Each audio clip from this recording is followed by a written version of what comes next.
ça y est, on est le matin de la première course de la saison. Et alors, comme petit déjeuner, j'ai pris ce que mon coach m'a dit pour les petits déjeuners maintenant, qui vont suivre quasiment quotidiennement. Du flocon d'avoine avec de la banane coupée et des œufs avec du fromage. Et en plus de ça, j'ai oublié quelque chose. Oui, un petit peu de pain complet. Et voilà, c'est pour faire le tour. Et donc, comme ça, on aura plein d'énergie, on aura tout ce qu'il faut pour faire la course de cet après-midi. Aujourd'hui, c'est exceptionnel, départ 14h30 et pas 15h, parce que forcément, on est encore au moment où les journées sont courtes, mais la semaine prochaine, ça commencera à aller mieux. Donc, c'est parti pour 2 heures de course à Pomerol. Je vous emmène avec moi. Nous sommes au départ de la première course de la saison à Pomerol. Chaque année, c'est là qu'on reprend souvent le mi-février, le premier week-end de mi-février, après le 15 février. On est sur les courses. Et donc, on a un premier faux départ, parce qu'en fait, il y a eu une grosse chute malheureusement sur la course précédente. Et donc, le départ a été décalé. Donc, pour ne pas rester derrière à attraper froid sur la ligne, on a été faire un petit tour tout simplement pour se garder bien au chaud, que l'échauffement ne soit pas inutile. Et puis voici le vrai départ qui est donné. Et donc pour ceux qui ne me connaissent pas, les amis, je suis Alexandre, je suis aka le cycliste belge. Et donc sur cette chaîne, vous pouvez retrouver plein de projets cette année, les vidéos de course EDH comme d'habitude, quelques courses élites, aussi une tentative de qualification au championnat du monde Gravel. Vous pourrez retrouver ça bientôt en vidéo. Et évidemment, tous mes jours d'entraînement, plus le vélo-taf avec Pensée de vélo-taffeur. Donc, si tu ne veux louper aucune de ces vidéos, abonne-toi à la chaîne. Mais en tout cas, la saison est lancée et on va partir sur les chapeaux de roue. Aujourd'hui, on est très nombreux au départ. On est à peu près 148, je pense. 148, 150, et il y a du beau monde, vraiment il y a eu un monde de dingue sur cette course. J'ai pas souvenir qu'on ait eu autant de monde précédemment. Pour vous faire un petit peu un état des lieux de qui est présent sur cette course-là, en fait, on a la majorité des licenciés à l'EDH. L'EDH, c'est l'échappée du Hainaut, c'est une ligue belge pour amateurs. Et on a aussi pas mal d'élites, vraiment des élites qui ont quasiment un niveau professionnel, qui ont l'habitude de faire des courses de 120, 130, 140, 160 km à 45, 46 de moyenne, et qui sont très en forme. Il y en a beaucoup qui reviennent de stage, etc. Vraiment, on a du beau monde. On a tous les champions de l'EDH qui sont là. Champion de Belgique, champion de Wallonie, champion du Hainaut, champion du monde, champion de Flandre. Il y a quasiment tout le monde qui est au départ de cette course. Et puis, aussi à souligner, on a Lars Van Coppenol qui est tout simplement le champion du monde UCI sur grand fond de dos. Voilà, ça vous met un petit peu le bazar. Le gars était champion du monde en septembre. Je pense que c'était à Glasgow, si mes souvenirs sont bons. Donc, on a vraiment pas mal de monde. Alors, ce circuit de Pomerol, vous le connaissez bien. Donc, je vais me permettre de faire quelques petites coupes d'avance rapide sur notre terrain de jeu du jour. Et il faut remettre les choses dans son contexte au niveau de cette compétition. Sachez que malheureusement, une semaine avant cette course, j'étais encore sous grippe. Donc forcément, c'était pas gai. Là, je sentais bien que j'étais pas bien. L'échauffement, j'ai dit, ouf, ça va être dur, mais ça devrait le faire. L'année dernière, on avait 42 moyennes sur cette course. Je me suis dit, bon, les conditions sont meilleures aujourd'hui. Il y a moins de vent, il n'y a pas de pluie. Mais on va pas rouler spécialement beaucoup plus vite. Je m'attendais à 41, 42 de moyenne. Autre chose, à cause de la grippe, qui a quand même duré un peu plus d'une semaine, le cycle PMA a pas pu débuter comme il se devait. Alors on a fait un choix avec le coach, c'est que le cycle PMA a démarré un peu plus tard que l'an dernier, parce que forcément mes objectifs importants commencent un peu plus tard que l'an dernier. Donc je savais que les premières courses allaient être difficiles, je ne m'attendais pas à avoir un truc aussi difficile que ce jour-là, mais franchement il y a quand même du positif. On reviendra là-dessus en fin de vidéo tout simplement. D'ailleurs, installez-vous, on est parti pour une vingtaine de minutes ensemble, et on va avoir quand même pas mal de beaux spectacles. Autre élément, je l'ai dit, il y a beaucoup de monde, donc on est presque 150 au départ de cette course. Et moi, ça, j'ai pas du tout l'habitude. Ça fait très longtemps que j'ai plus couru sur des courses où on est aussi nombreux. Et puis, ça fait très longtemps que j'ai plus couru sur une course où il y a un tel niveau, force, puissance. Les gars qui sont là, ils sont très, très, très costauds.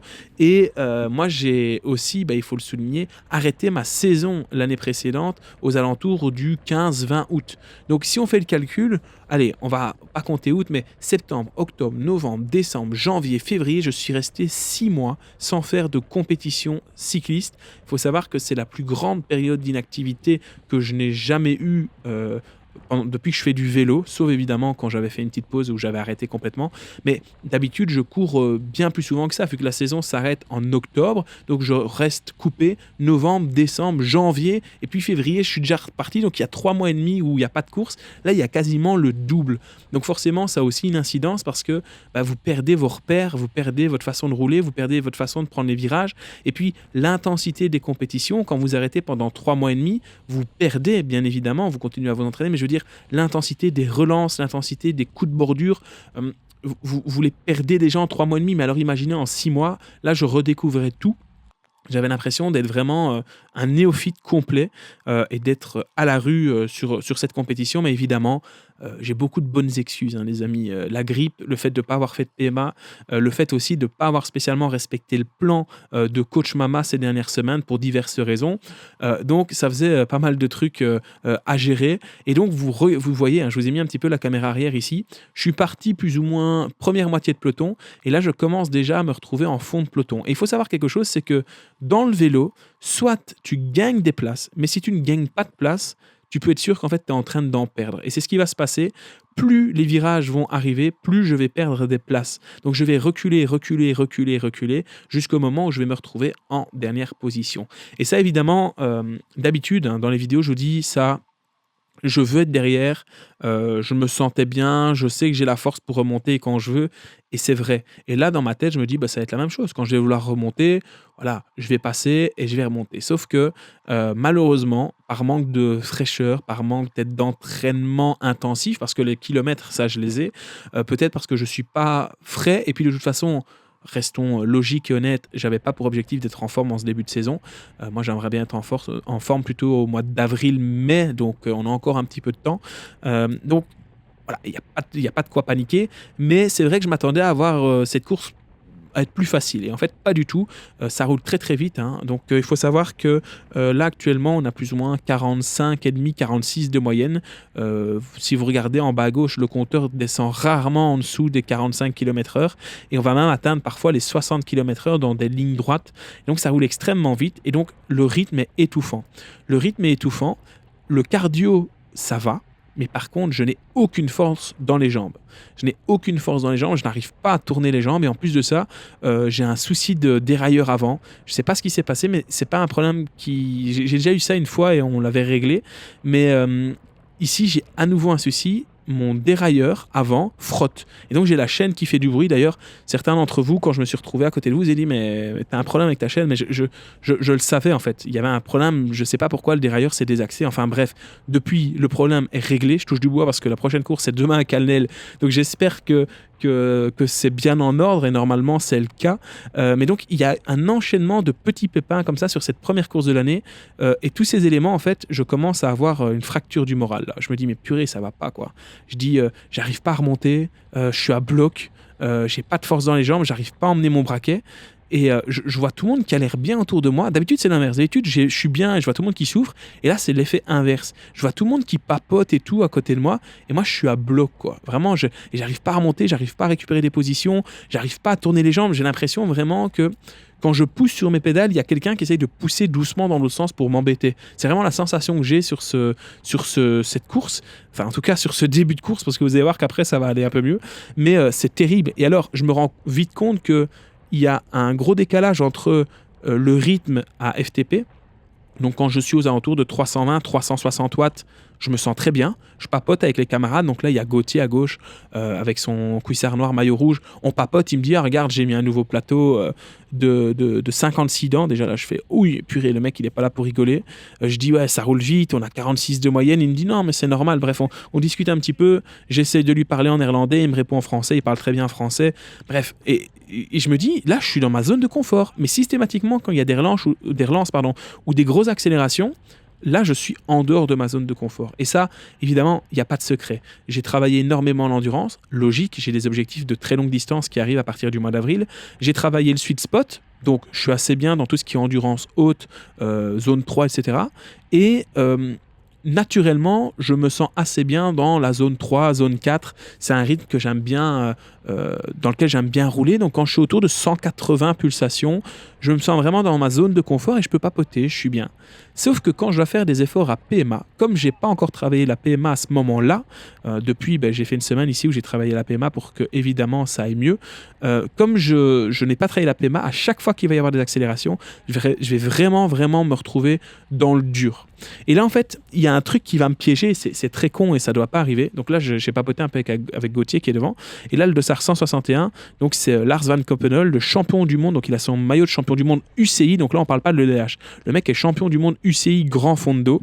Et ils sont là et ils discutent. Et moi je me dis mais en fait je suis bien là. Je suis bien, je suis à mon aise. D'ailleurs, vous allez le voir. Hein. Regardez ici, on va voir le peloton passer. C'est exactement au même moment. C'est moi qui ferme la marche. Vous allez voir qu'en fermant la marche, j'ai un bon pédalage et je suis vraiment en train de me balader. Regardez, je suis vraiment tranquille, quoi. Et moi, je suis dans une zone de confort. Et psychologiquement, je me dis, bon, cette course, ça va aller. Je vais attendre le sprint et je ferai ma course sprint. Ça va pas se dérouler, le plan va pas se dérouler super bien. Vous allez vous en rendre compte très très vite.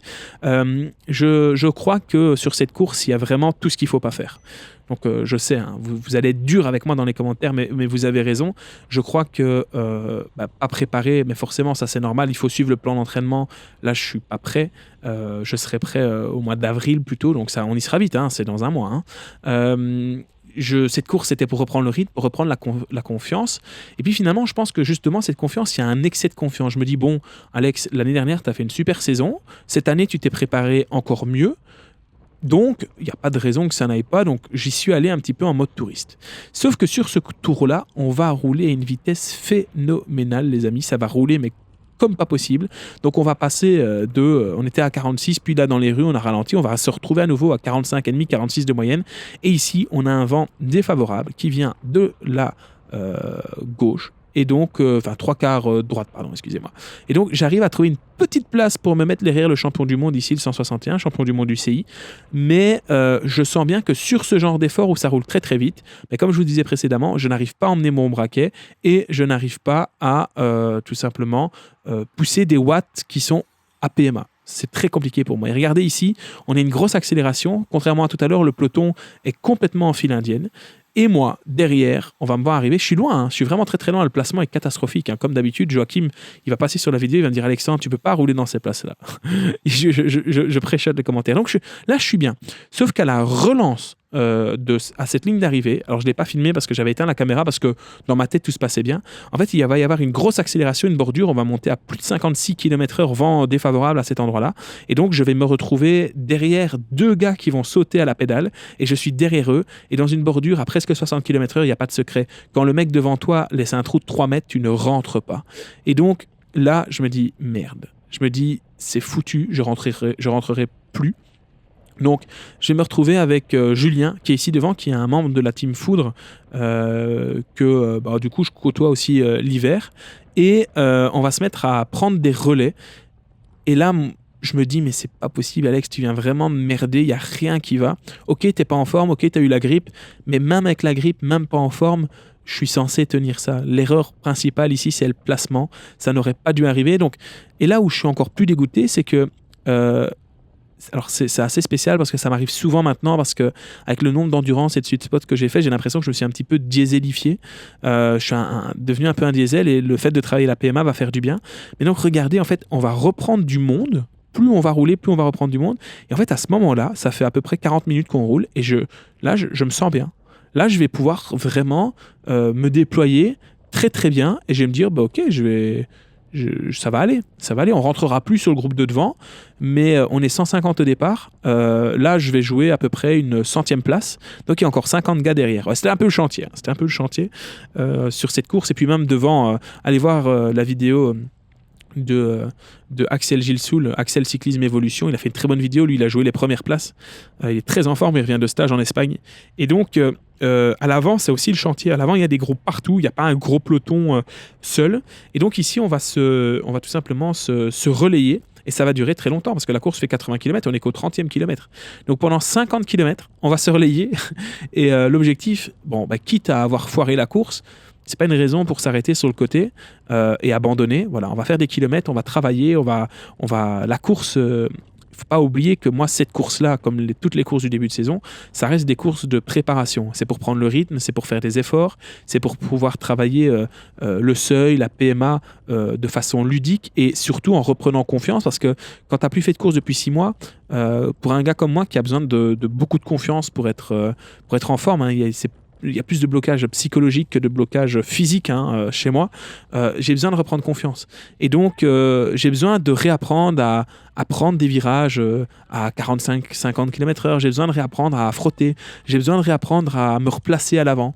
Et donc, là, pour cette course-là, c'est un échec. Mais c'est bien parce que ça permet de dire ok, tu as des bonnes excuses. Tu as des bonnes excuses de ne pas avoir été bon. Mais tu as fait plein d'erreurs. Donc, il faut se remettre au travail.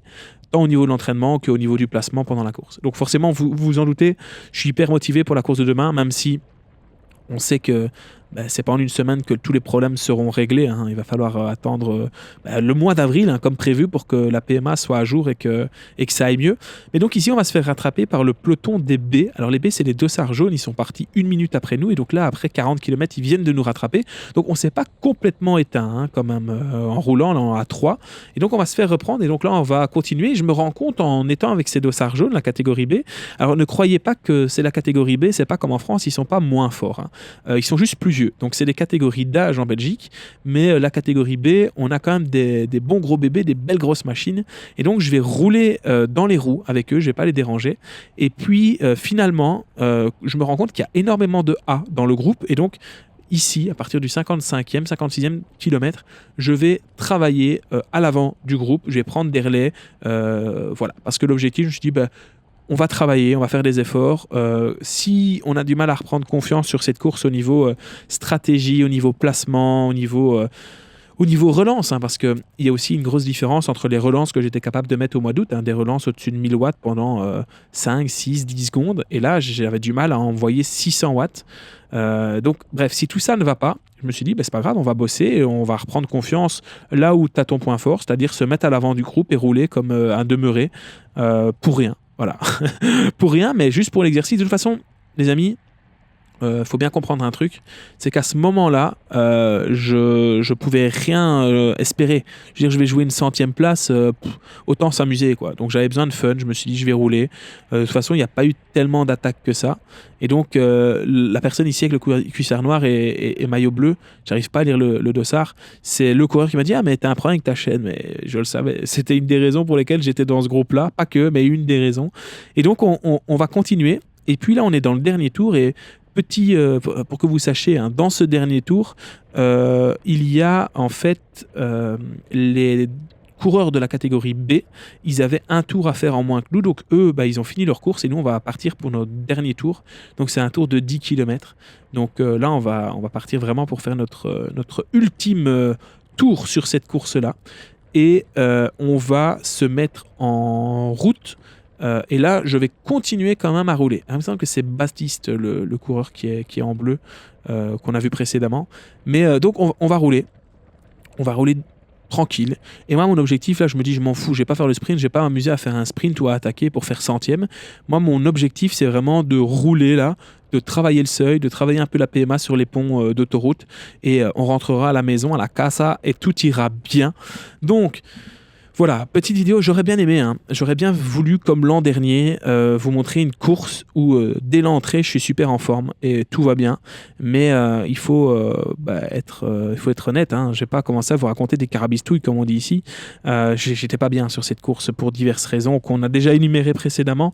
C'est pas grave, je bosse pour être en forme plus tard. Il y a d'autres objectifs, si vous avez vu la vidéo précédente, qui vont arriver.